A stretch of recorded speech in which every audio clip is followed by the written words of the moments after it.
YouTube channel నిర్వాహకులు, ప్రముఖ రాజకీయ విశ్లేషకులు బీమ్యాప్ వెంకన్న గారు మనతో పాటు ఉన్నారు. వెంకన్న గారు నమస్కారం. నమస్కారం అండి. వెంకన్న గారు, ఇప్పుడు తెలంగాణ ఎంపీ ఎన్నికల తర్వాత రిజల్ట్ ఎలా ఉంటుందని భావిస్తున్నారు? తెలంగాణ రాష్ట్రంలో ఎంపీ ఎన్నికల తర్వాత నేను అనుకునేది ఏమంటే, కాంగ్రెస్ ఖచ్చితంగా 10 సీట్ల వరకు గెలిచే అవకాశం ఉంది. 5 సీట్లు బీజేపీకి వచ్చే అవకాశం ఉంది. 2 టీఆర్ఎస్ గెలిచే అవకాశం ఉందనేది నాకున్న అంచనా. ఏదేమైనా ఈ ఎన్నికల తర్వాత బీజేపీ నేనే తర్వాత అధికారంలోకి వస్తానని చెప్పి ప్రచారం చేయడానికి ఈ యొక్క బీఆర్ఎస్ యొక్క బలహీనత బీజేపీకి ఉపయోగపడింది అనేది అనుకుంటున్నానండి. అంటే ఎవరికి ఎన్ని సీట్లు వస్తాయని భావిస్తున్నారు? అదే అంటే అత్యధిక సీట్లు కాంగ్రెస్కే వస్తాయి.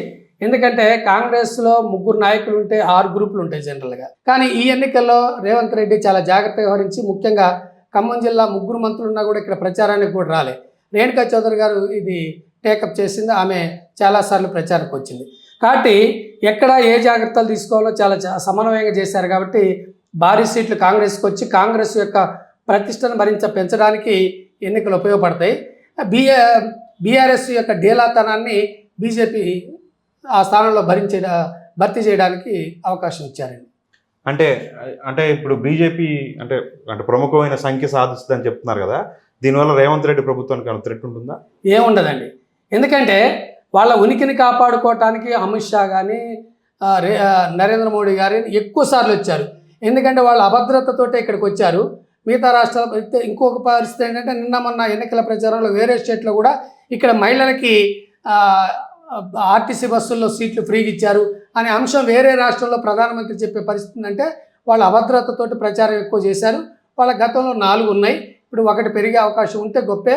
అసలు ఉన్నాయి కాపాడుకుంటే సంతోషం అనేది. కానీ ఇక్కడ 5, 6, 7 సీట్లు వచ్చినా వాళ్ళు ఇక్కడ ప్రభుత్వాన్ని ఏమీ చేయలేరు.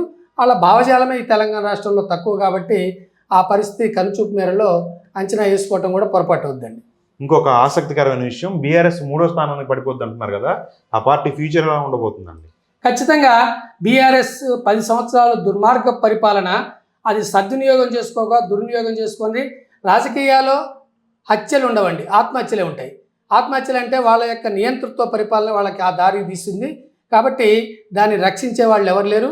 మీరు అన్నట్టుగా ఇందాక ఏమన్నారు, బీజేపీ ఒకవేళ వస్తే కాంగ్రెస్కి ఏమైనా ఇబ్బందా అనేది? కాంగ్రెస్కి ఏమి ఇబ్బంది లేదు. హరీష్ రావు అవసరమైతే బీజేపీకి వెళ్ళిపోతాడు. కేటీఆర్ ఈ పార్టీ నాయకుడిగా ఉండి దీన్ని పట్టుకొని వేలాడుతూ ఉంటాడు. ఏదేమైనా ఒక ఉద్యమ పార్టీగా వచ్చి దాన్ని దుర్వినియోగం చేసుకున్న వాళ్ళు దాన్ని కాపాడటం సాధ్యం కాదు. చివరికి ఎక్కడికక్కడ అధికారంతో మాత్రమే వాళ్ళు ఉన్నారు. కాబట్టి ఈ అధికారం అయిపోయిన తర్వాత దాంట్లో ప్రజల కోసం నిజాయితీగా పోరాడిన వాళ్ళు కాదు. కాబట్టి పోరాడిన వాళ్ళకి గతంలో స్థానం లేదు. కాబట్టి దాన్ని నిలబెట్టడం కష్టమైంది. బీఆర్ఎస్ కొలాప్స్ అయిపోయే అవకాశమే ఉందండి.